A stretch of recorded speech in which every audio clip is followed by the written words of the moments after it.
Welcome to another episode of the Writers Game podcast, where we help you magnify your voice and monetize your message. I have a question. Have you ever heard the phrase, you will never succeed in business? You're too nice, you're too friendly, you're too empathetic, and you care about people too much. Well, if that sounds like you or something that maybe you're familiar with, or maybe you were the person that said that to someone else, I have someone on here that is special to me, but is also leading businesses around the world. She is an award-winning best-selling author, speaker, and CEO of Kadabra, leading a team of leadership and change experts to expand what is possible. Wendy, how are you doing? I'm doing great, Kyle. It's so good to see you. You as well. There's so many things that we could be talking about. There's family, there's business, there's strategies. But my one question to get us started is, what are the things right now in the season that you are in that are bringing you the most joy? What a great question. I think I'm a parent. I have three kids, which might have been overachieving at one point in time, to be honest. Uh, Uh, yeah, and we have two that are graduating, one from high school and one from college this season, and that is bringing us, some joy, some anxiety, some feeling of turning the page in a lot of areas. of course. When we talk about turning the page, Wendy, there's a lot of pages that we learn that we have to turn as an adult, as a CEO, as a mom, as a wife, all of these different pages that we have to turn. What has been your key strategy for dealing with the stress and the pressure and the anxiety when you have to turn all of the different pages in your life? Yeah. I think for me, I've really gotten better and better as I've gained experience and age, and hopefully some amount of wisdom. I've gotten a lot better at recognizing how to take care of my nervous system, to really understand that that's a thing. And so sometimes for me, I need to slow things down. I need to take a pause. And sometimes it's just a 5-minute pause. But I think when I was younger and less experienced, I was trying to do all the things and I was very much in that go, go, go mode. Mhm. And I think that really worked against trying to contain the stress, because that Mhm. stress has to go somewhere. That emotion goes somewhere. So if you don't sort of metabolize it and get it out, it tends to unfortunately go toward your partner, your kids, your friends, the people in your life that are around you, and get the sort of brunt of that. So I'm learning, and I still think it's a journey to learn, of just really tuning into what's going on with the nervous system and regulating that, and giving myself more space to do that has been incredibly helpful for me. Oh, I love that. I love that. And that's definitely something that I will learn how to do more effectively for sure. When you think about your life in general, Wendy, you've had some amazing experiences in your tenure over the decades of leading at a household as well as leading in business. It's truly inspirational, and you're someone that I highly admire. What would be your singular key strategy that has helped you navigate the terrains of life and business, marriage, and parenting? What is your key strategy that keeps you going? I think some of it is stubbornness, frankly. I don't know if that's a strategy or a character flaw or a benefit. Maybe a little bit of all of Yeah, it. but I would say, that in all seriousness, I think that really does relate to grit. I think for me, it's about telling myself, don't give up. I've had a lot of valleys. I've had my share of sorrow. Um, and sometimes when you're in that place, it's very easy to say, this is too hard. I can't do it. I'm never going to, be able to turn this around. It's never going to be okay again. And those are all really normal and valid feelings when you're in the valley. But I think having that sense of put one foot in front of the other, tomorrow's a new day, is really important. And just reminding yourself that this is a temporary thing, Mm. right? Nothing lasts forever, even the bad stuff. So for me, that's been really important based on my life experience. I love that. That grit is important, that resiliency, that perseverance.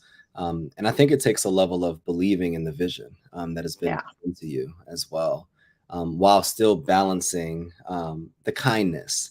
And one of my favorite quotes of yours is kindness without candor isn't really kind.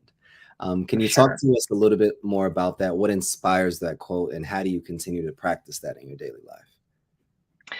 Yeah, well, I think people often confuse, kindness with niceness, right? So, and I think if I, write a next book, maybe it will be just about this, right? Because I think it actually leads us to a lot of interesting places when we think about that. But to me, kindness is love in action. It's it's not a passive letting people steamroll over you. It's what am I going to do and to influence the outcome in this situation in a way that's beneficial for this person in front of me, for the organization, for myself.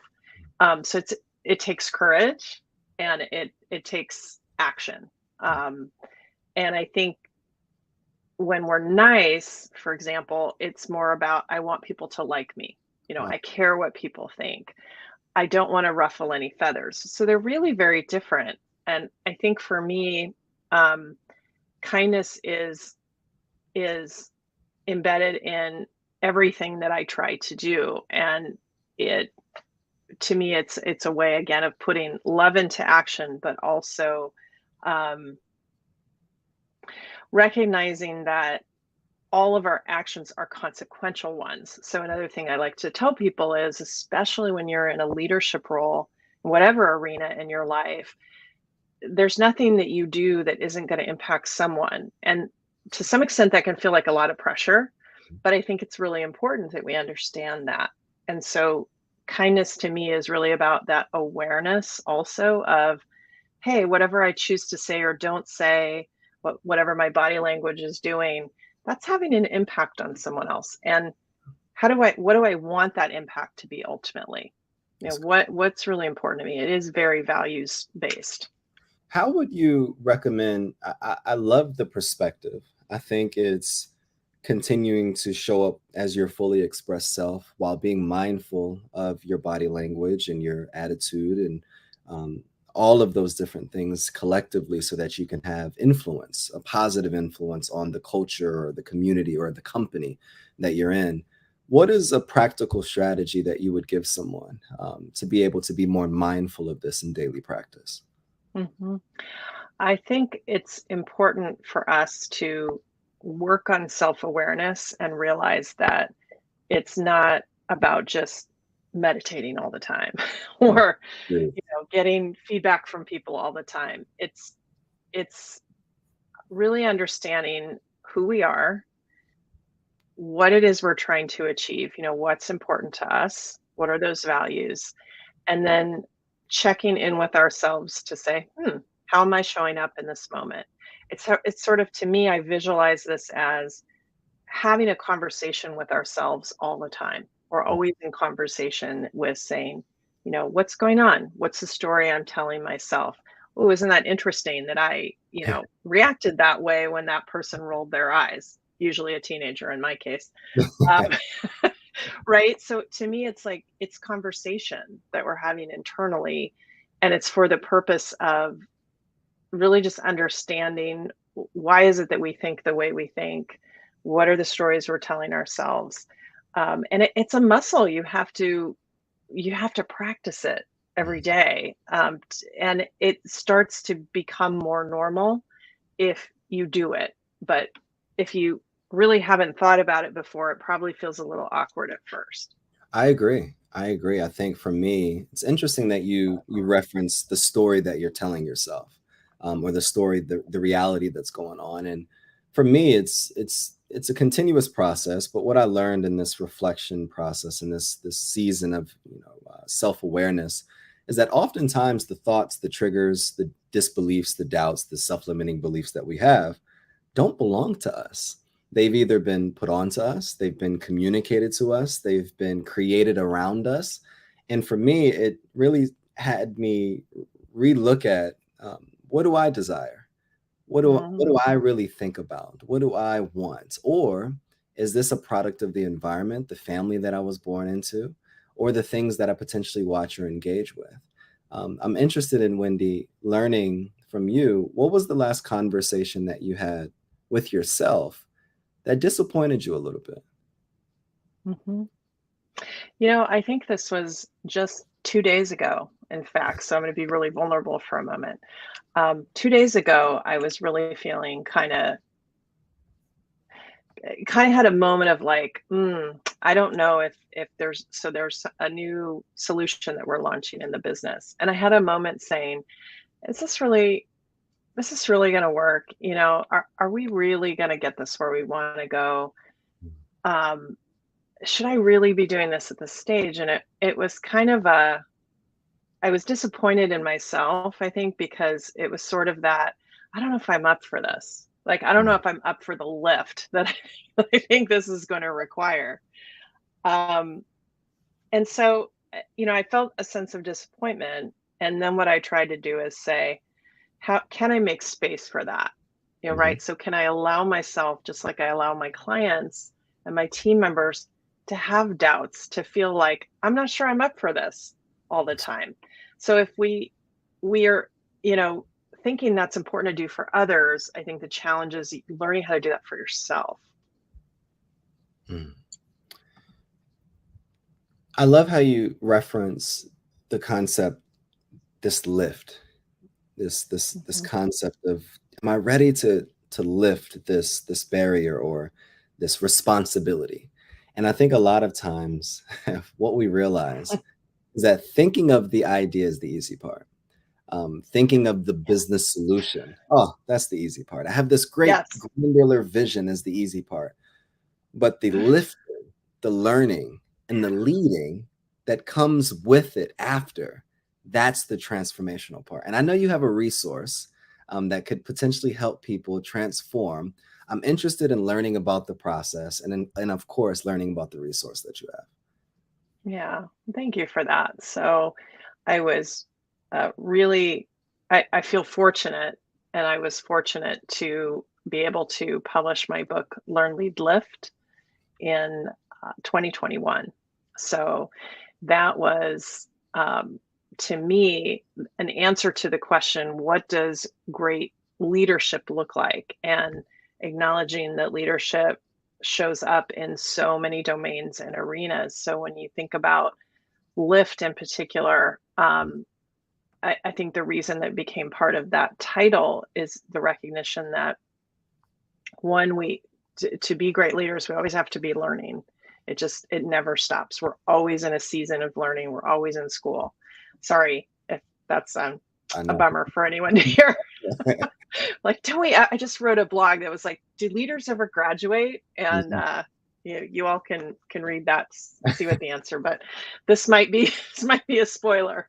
Maybe not. No, though. So you're always learning, and then y- to be a leader, you have to actually do it. You have to lead. I mean, it sounds so simple, but you have to take risks. You have to try things. You have to fail at things. You have to extend yourself in some way in order to make something happen for the benefit of the community and for others. Um, and then the lift part is to me, if leadership doesn't inspire us in some way, if it doesn't cause anyone around us to say, if she could do it, maybe I can do this thing over here, Of we're course. still missing something. Like, we need that. We need people around us and to inspire us, whether, it's a great artist and a piece of art that they've created, or it's um, mentors and teachers in our lives. We need that as humans. We need that inspiration. So to me, those three components were um, really central and closely related when I thought about great leadership. Oh, of course. When you think of great leadership, I'd be interested to know, who was the first great leader that you either shadowed, worked under, worked with, learned from, that really inspired you to continue to learn how to be the best leader that you could be, and you would potentially give a lot of credit for where you Mm, are today. mm. I think this answer, first of all, I've never been asked this question, so I love it. Thank you. Of course. Um, the first person that I remember thinking, wow, this person has really kind of set a bar for me personally in terms of leadership is a boss I had very early in my career, and I had been working at a company. I was actually an HR coordinator or assistant. I was in the HR function, and I was doing very administratively Mhm. oriented work because and this was pre, a lot of things being online like they are now. So it was also like that was just how things got done. Yeah. Um, and I remember about 4 months into the job, this boss took me aside and said, um, "You're really smart. You're really you learn really quickly, and basically, I think you're going to be. This is not a good spot for you. And there's this other job I know about that my friend has at the company she works for, and I think you ought to apply." And I remember kind of being shocked, like, well, what does one do when one's manager says, "Gee, maybe you should think about working somewhere else"? Wow. Um, and I actually, a couple days later, I said, okay, maybe I should take her advice because regardless of the motivation or the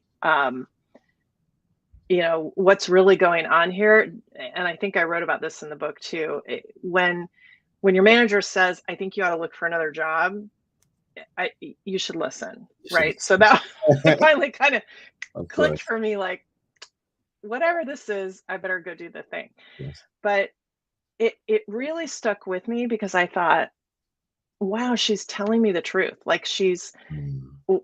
whatever portion of that she's saying or not saying, that's kind of um that's taking a risk because this is going to create work for her to replace me. Of course. So I can choose to think about this as she's sincere and she cares. And the fact that she would prioritize that over a more immediate need and impact was really impressive to me. So I think that was probably the first time that I saw what I think is great leadership in action that I was really close to and that had a real impact. The other thing I will say is that a lot of us are not blessed with parents who have modeled great leaders. We don't grow up in a lot of safe spaces. So I also recommend to people it's okay if your great leader is a fictional one. If Hmm. it's someone in a movie or it's someone on TV, if it's Oprah, like whoever that person is for you, think about why that person is great to you and see what you can take from that that's going to help you inspire and grow. Um, don't let the fact that you haven't had access to great leaders or you don't think you have hold you back from finding those people that can pull you forward. That's such a great perspective. Years ago, I had the chance to sit down with Joe Polish from Genius Mm, Network, and he had me take out a sheet of paper and he said, "Who are 6 people that you truly admire? 3 people that you know or that you've met before, or 3 people that you've never met. It could be a fictional character, someone in a movie, they could be dead or alive." And then he had me write down all the characteristics on the right side of those different people. And then he said, "Fold the list." And when I folded the list, he said, "The names don't matter. The values, the characteristics, the qualities on the right side, that's all that matters." But he said, "The challenge, though, do you embody the values, the characteristics, and the challenges or the qualities on the right side of the list? And if you don't, that's why you need a better leader." And it stuck with me. I love Interesting that that. you brought that up right now, because it's not necessarily about um, you having access to great people or great leaders. Yes.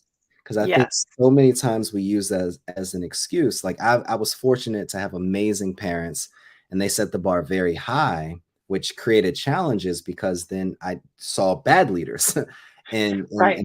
workplaces. And I guess that brings up my question for you, Wendy. When you think about the young woman that you were at that time with your first boss. I want you to talk to that person right now. They're watching in, they're wanting to transition in their career, they're wanting to do better as a leader, but they're scared. They don't believe that they have enough experience, they haven't seen great leadership, and they don't necessarily know what to do. If you had 30 seconds to talk to that person specifically, what would you say? I would say, first of all, I see you, and however you are right now is where you're supposed to be, right? So there isn't necessarily going to be a smooth, fast ride out of this situation or set of circumstances that you're in now. But the good news is that you will get there, and you're exactly where you need to be right now. You're on that path. I love that. I love that. And I don't know if that was for them or for me. So I appreciate you, Wendy. I think a lot of times people's opinions, believe it or not, and it's a lot easier said than done, often drive people's decisions, whether it's society, whether it's our parents, whether it's the internal voices within our heads. And as I reflect on my life, there's a lot of opinions that I've allowed to stunt my growth and serve as distractions that have hurt my ability to take advantage of certain opportunities. And I'm sure that's happened with you as well in certain cases in your life. But if people's opinions didn't matter at all, what's a decision, Wendy, that you'd make right now if you had the courage? Gosh, I love this question. It's so good. It's Thank so you. good. Um, it's I'm at an interesting season of life, as I shared earlier, with the graduations and children that are now grown into young adults. And I think that, like many people who arrive in that season, and part of me is just glad to have, made it this far so Sure. far. I have to take a moment to appreciate that. Um, but part of me wishes I had the courage to sort of, you know, s- my husband and I just quit our jobs, sell our home, And just and then just go travel the world for a year, and then just sort of say, now what do we want to do? And so just kind of almost like reverse engineer all the things we've been building, and then just kind of restart and see where we want to go next. So we're actually contemplating a version of that. So this isn't like too far okay. from reality, but not quite that extreme. So I would love to take it even further, but I think, yeah, it would take a little more courage than I currently have to do that. Oh, I love that. I love that. Where would you go first, Wendy? What's the first destination? Uh, Australia and New Zealand, because it's just really far from where I live. Um, so kind of go the furthest, Of course. and then start there, and just I love animals. I love being in nature. And it just strikes me as a place that would be amazing to spend time with both of those things, I and love just get lost for a while there. Of course. I can Yeah, think of 50 places that I would love to get lost in right now, for sure. yeah, It's interesting because so many people look at, professionals like yourself, like myself, and they're we're living their dream. We're building these yes, we are. homes, families, Yes, we all are. these different things, and it takes a lot of humbling, for myself to just be grateful for where we are because we're always striving and looking for what's Yeah, next. yeah. And it brought me to a question that I had to ask myself the other day, and I'm interested to hearing your answer as well. Um, if any dream that you've had was fully funded, what would be the first dream that you would pursue? Mm. Wow, I just feel like I'm on a journey in this wonderful conversation of, possibility and dream, and I love that. So I'm all about dreaming and making space for that. So thank you. Yes. Um, I really um it's hard to distill into one thing, Mm, truthfully, because I am a person that likes to kind of have a portfolio of interests and causes, and um, I'm curious, so I like to dig into a lot of different things. But one of the things that has been really top of mind for me is the issue of um, gender equity, mm, especially when it comes to the business and investor ecosystem. wow. So if I had, kind of an unlimited budget, I would love, and it was fully funded, I would love to do a series that really looked at, what are all the things that we could put in place to drive that? And what's the value proposition to humanity once we get there? So I Mm, think that helping people understand that it's not just a nice to have, or wouldn't it be great if, it really would be transformative for humanity if of- we could get there in so many ways. So I've taken a small step toward that, but and that step was that I became an executive producer and cast member for a documentary film that's coming out this year called Show Her the Money. And so we're talking about that issue through the lens of a lot of different amazing women doing various things in that ecosystem. But it feels like a very small step mm, in what could be, again, a whole series. mm. That's I got chills as Mm, you were talking about that. And it's interesting because my following question was going to be about the documentary, Show Her. mm, And one, you have your first investor with me, 100%. So anybody watching right now, whether you're watching the recording or the live, if you would like to get behind this cause and support Wendy, connect with her on LinkedIn, go to her website, or shoot her an email, and please potentially reach out to see how you can offer your support, whether you are an executive producer, videographer, or an investor looking to invest in this amazing project for sure. But I'm interested in learning more about the Show Her the Money documentary, when it's going to release. I heard something years ago, and it really challenged my whole perspective about life. And oftentimes we believe that we're the full puzzle, and all of our contributions mm, and all of our amazing projects in our portfolio is the full puzzle piece to the gift that has been given to us to be able to transform lives. But oftentimes, we're just a piece of the puzzle. And it's for us to be able to connect with another piece and another piece and another piece to be able to create this beautiful masterpiece before we leave this earth. So I'm interested because that Show Her the Money is amazing puzzle piece to in your journey. And I'm interested in hearing more about it so other people can add their puzzle pieces to be able to mhm. support your initiative as well. That's a beautiful analogy and visual. I love that. I may have to steal that No, it's all your so, in some space, and I'll say, my it's friend Kyle taught me this thing, and isn't it great? Um, yeah, I think the film is a puzzle piece that has connected me to some really amazing individuals who I certainly would not have met right now otherwise. So that I think is a really important component. And I think it also has taught me a lot, and I think people on my team, because even at Kadabra, you sort of everyone gets involved a little bit, even if just as a cheerleader. We're really learning a lot about storytelling in a different way.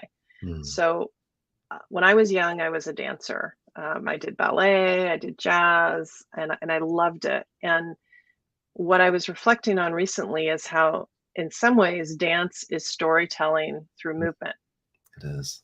So we're telling stories with our bodies, we're telling stories with movement and the interplay between movement and music. Mm, When we write, which I was recognized as a writer when I was very young. I won an essay contest, and people said, "Oh, you're a really good writer. You should think about doing that." And I mm. was like in fifth grade, so it took me till I was 50 to actually write a book. But the seeds were planted. Of course. I was too busy dancing at the time. But writing is, we're telling stories with our words. Mm. Um, I think with speaking, and when I do speaking engagements and lead workshops, I'm using my voice. I'm telling stories with voice. And then with film, it's a whole nother media, Yeah. right? We're using voice, but it sort of brings all those things together because the editing is incredible. The creativity and the thought that goes into all of that has been just really amazing to witness. So to me, it's sort of, it feels like my repertoire as a storyteller has expanded. Wow. And I think that opens up possibilities for other people and more of those puzzle pieces to kind of connect, because I'm not thinking of it just in terms of, well, I'm an author, well, I'm a speaker, right? I'm a coach.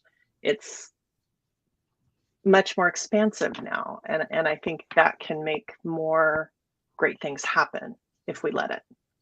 It brings me back to a point of oftentimes we operate as nouns instead of verbs. Mm-hmm. Just because you can sing doesn't mean you have to be a singer. Just because you can dance doesn't mean you have to be a dancer. It's I dance, I write, I sing, I do all of these different things. And in the time that you have left, because you have at least another 100 years left, Wendy. If I'm Let's hope. at least 100.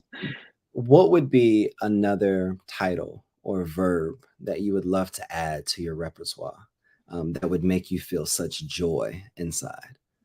Mm,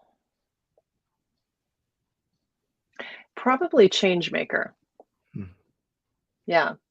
Yeah. If I were to show up in a history book of, change makers in the 21st century, or something, that would be really meaningful for me.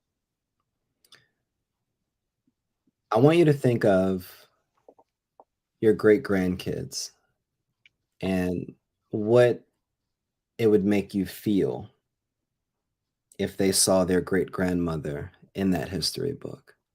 Walk me through that. Hmm.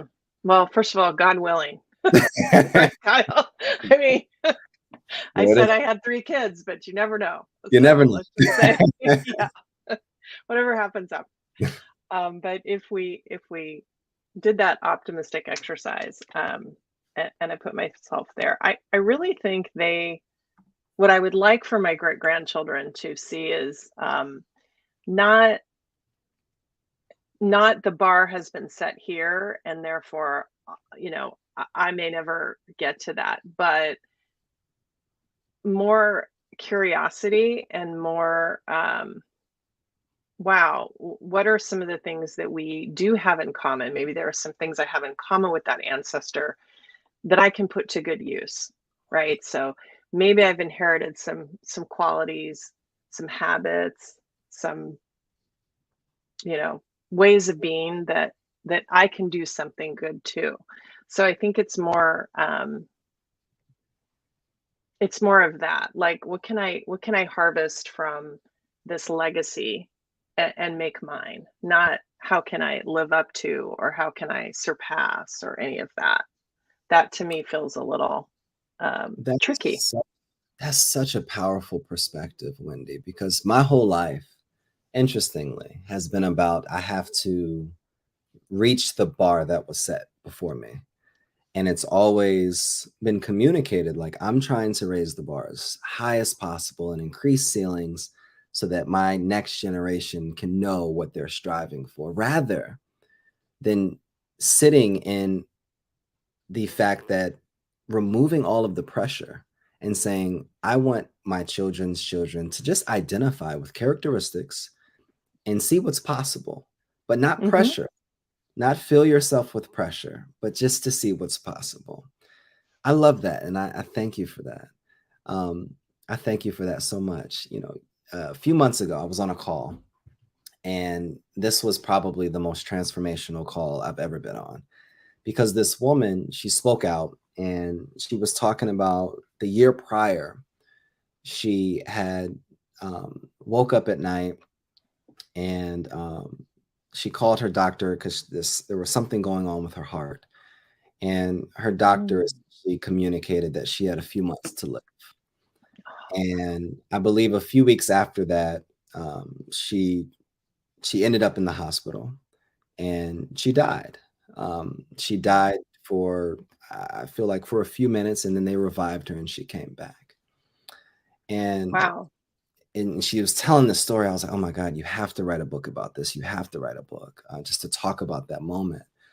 And it brings me to this question, because I always like to insert this question in, and I think it's so fitting for this time. Wendy, if you had 30 minutes to live, 30 minutes, and you could sit and have a conversation with anyone about anything, and you had 30 minutes to deliver a presentation, and then that's it, Wow. who would you talk to? What would you say? And what would be your overall objective of that conversation? Yeah, well, I'm torn. First of all, thank you for sharing that story. And even though there's, a sad ending in that, Yeah, the fact that it was a transformative conversation you got to have out of that of course. is wonderful.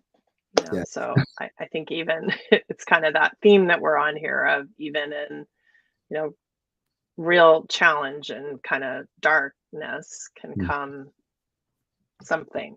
of course. Um, So I think for me, I'm really torn between, on the one hand, the first thought I had as you were talking was, if I only have 30 minutes, I want to be with my partner and my kids.